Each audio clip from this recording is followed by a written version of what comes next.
Ibarat Allah yang kami muliakan, saya tidak akan pakai pengantar yang panjang-panjang yang menyebabkan kita seperti di kampus, tapi saya langsung menyodorkan saripati pembahasan.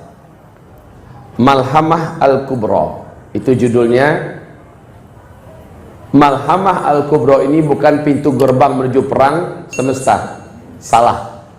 Malhamah Al-Kubra inilah perang terbesar sepanjang alam semesta dan perang penutup. Tidak ada lagi perang setelah itu. Malhamah Al-Kubra adalah perang paling terakhir. Baik kaum muslimin yang kami muliakan, hanya saja peperangan ini terjadi antara dua kubu saja.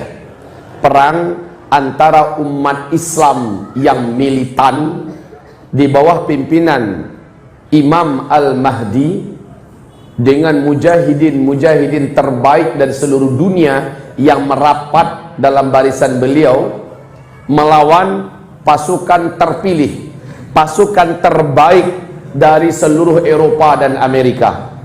Jumlah pasukan itu ada 80 bendera.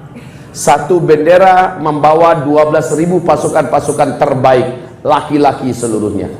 Hebat dalam memanah, jago dalam berpedang, handal dalam berkuda, dan kata Rasulullah, Malhamah Al-Kubra itu perang manual, bukan perang teknologi. Pada masa itu peperangan sudah menggunakan pedang, tombak, panah, dan kendaraan adalah kuda. Peperangan Malhamah Al-Kubra tidak lama, hanya berlangsung 4 hari saja. Pasukan Imam Mahdi sebelum dikirim, pasukan ini sepertiganya murtad, keluar.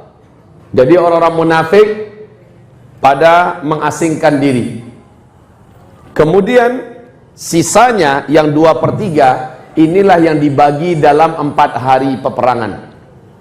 Malhamah Al-Kubra secara bahasa Indonesianya adalah peperangan kolosal terbesar. Bila bapak-bapak pernah menyaksikan perang-perang kolosal di dalam film-film Hollywood, termasuk Lord of the Ring, maka dapat dirasakan lebih kurang macam itulah peperangan nanti. Serba manual, berhentinya peperangan hanya malam hari saja. Kalau perang spektakuler sekarang ini, perang modern sekarang ini, seluruhnya berlanjut siang malam. Betul tidak kalau sekarang? Karena menggunakan teknologi, menggunakan satelit, menggunakan rudal dan sebagainya, drone tanpa, pesawat tanpa awak dan seterusnya. Tapi peperangan manual balik zaman dulu, malam istirahat, siang perang, malam istirahat. Kaum muslimin yang kami muliakan, di dalam Taurat dan Injil, perang Malhamah Al-Kubra ini disebut dengan sebutan, kalau di Taurat Harmajiddun, kalau di Injil Armageddon.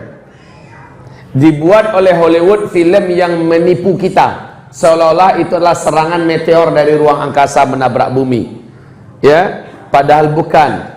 Armageddon adalah peperangan yang terdapat di kitab suci Taurat, yang terdapat di kitab suci Injil.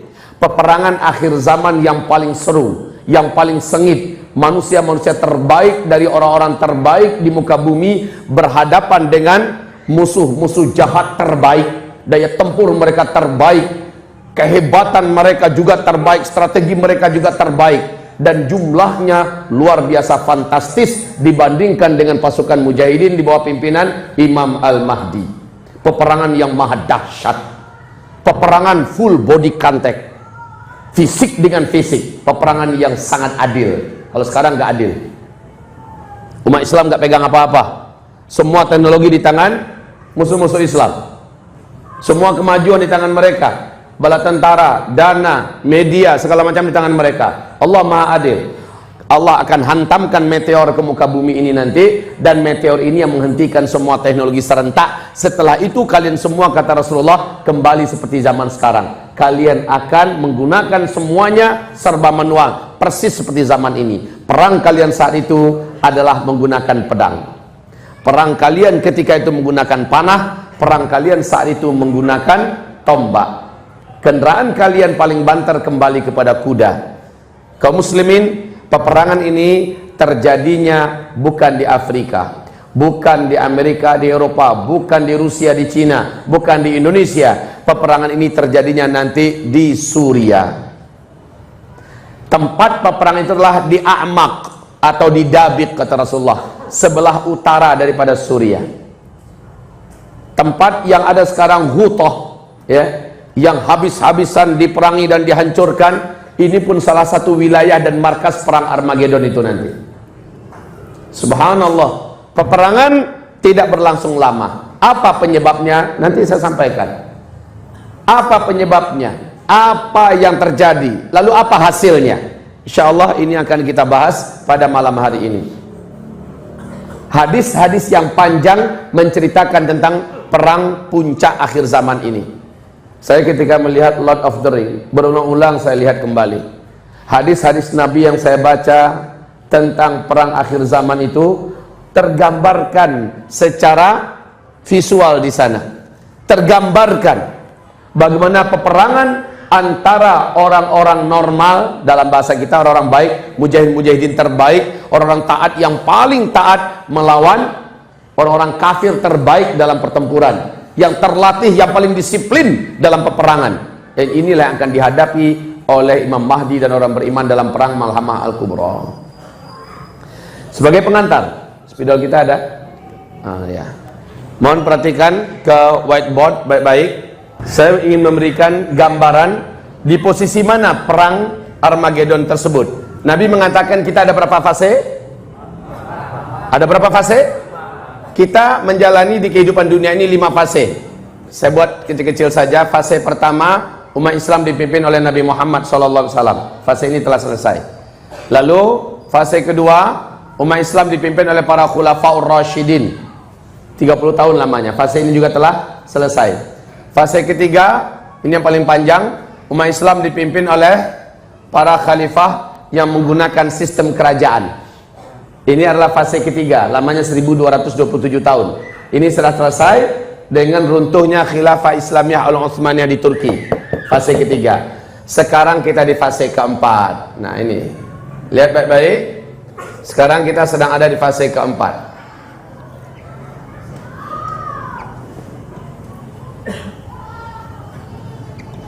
Rasul menyebutkan fase keempat ini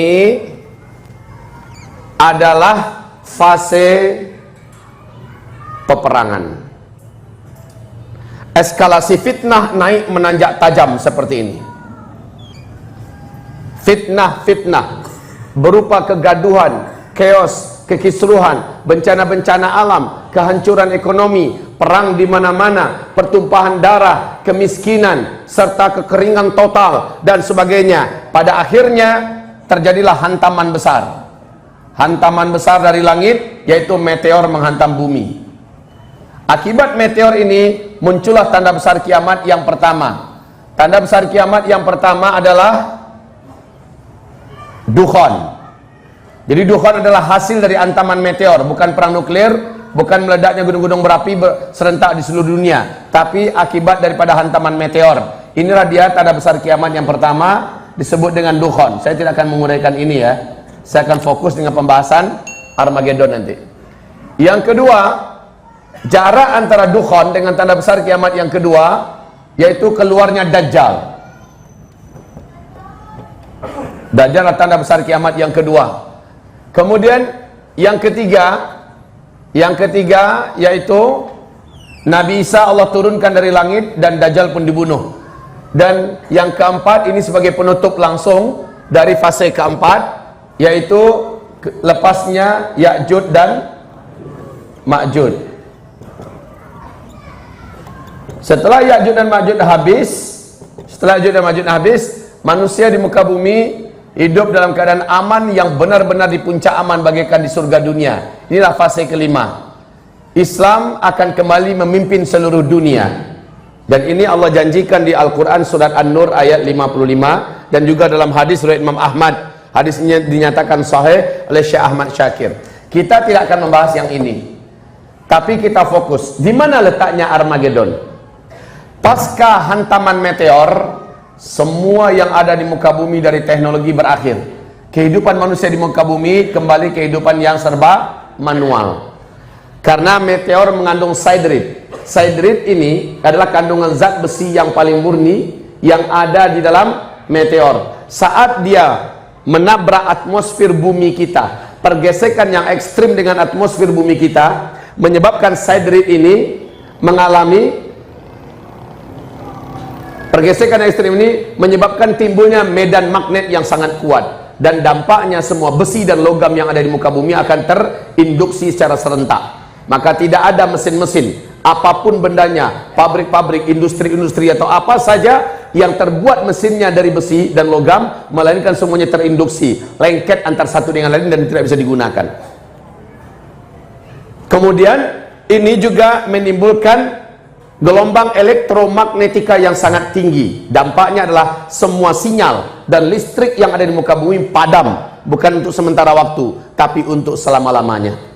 Inilah dia akhir teknologi, adalah ketika hantaman meteor. Nah, langsung hantaman meteor ini menimbulkan efek dukhon, berlangsung selama 40 hari 40 malam. Bukan ini pembahasan kita sekarang. Setelah dukhon 40 hari bumi terang, maka bumi mengalami kemarau yang ekstrim. Iklim bumi berubah dengan ekstrim. Paling lama 3 tahun jaraknya Dajjal pun keluar. Inilah dia Nabi mengatakan menjelang Dajjal keluar ada 3 tahun bumi mengalami kemarau yang ekstrim serentak di seluruh dunia. Ya, itu adalah setelah dukhon. Nah, kapankah Imam Mahdi muncul? Imam Mahdi muncul adalah setelah hantaman meteor. Setelah hantaman meteor, Al-Mahdi. Bagaimana kita mengetahui Al-Mahdi sudah muncul nanti? Hantaman meteor ini bulan Ramadan. Di bulan Syawalnya masih dukhon. Di bulan Zulqa'dah terjadi kekacauan dan perselisihan yang sangat hebat di tubuh kerajaan Arab Saudi dalam bentuk perang dan perang, keamanan tidak terjaga. Bulan Zulhijjahnya jamaah haji dibantai di Mina. Kemudian bulan Muharramnya Al-Mahdi dibaiat. Al-Mahdi dibaiat di depan Ka'bah, ya. Nah, setelah Al-Mahdi memimpin seluruh umat Islam di dunia, Imam Mahdi dengan cepat menaklukkan seluruh negeri-negeri Arab dan disatukan kembali dan dibuat namanya seperti nama dulu, Jazirah Arabia. Arab Saudi akan hilang dari nama. Qatar, Uni Emirat Arab, Kuwait, Bahrain, Oman, Yaman, semuanya akan hilang, kembali kepada nama asal, yaitu Jazirah Arabia. Tunduk dan takluk di bawah kekuasaan Imam Al-Mahdi. Seluruh negeri Syam, Palestina, Syria, Lebanon, Yordania, satu persatu juga ditaklukkan dengan cepat. Israel hilang dari peta dunia selama-lamanya. Imam Al-Mahdi ini memimpin pertempuran dengan sebaik-baiknya kepemimpinan. Beliau bukan hanya sekedar jago retorika, bukan hanya luas ibadah, luas ilmunya, hebat ibadahnya, tetapi memang juga cekatan dalam menguasai senjata-senjata manual. Paling pemberani, dan beliau adalah paling ahli dalam strategi perang. Padahal sebelumnya sosok beliau tidaklah seperti itu. Dia hanya seorang talib biasa di kota Madinah Al-Munawwarah. Tapi kata Rasulullah, dalam satu malam dia di-upgrade oleh Allah sehingga memiliki kemampuan itu seluruhnya, siap memimpin dunia ketika dunia sudah mulai putus asa. Kacau di mana-mana, perang di mana-mana, kezaliman terjadi di mana-mana. Benar-benar Imam Mahdi melihat dunia tidak mungkin terselamatkan, tapi Allah upgrade dia sehingga malam itu dia memiliki keyakinan dan memiliki keberanian untuk siap memimpin.